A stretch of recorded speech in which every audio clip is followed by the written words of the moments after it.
tlun ka sa du tha pham kim ter ding nga cây mai du mi twa in ka hol ka ba ye sim man se ka tong lâu bay dong in ka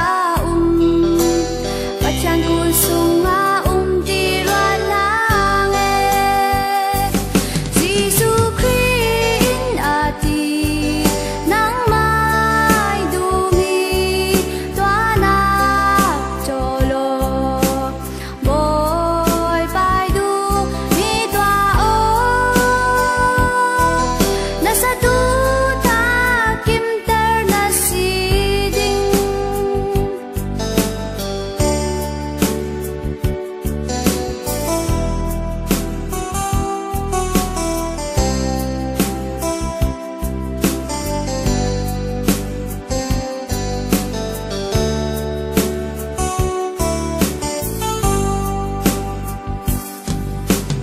lấy luôn ca sa du tha pham kim ter ding nga cây mai du mi twa in ka hol ka ba ye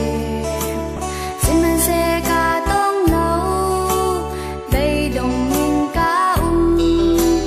và chan kun sung nga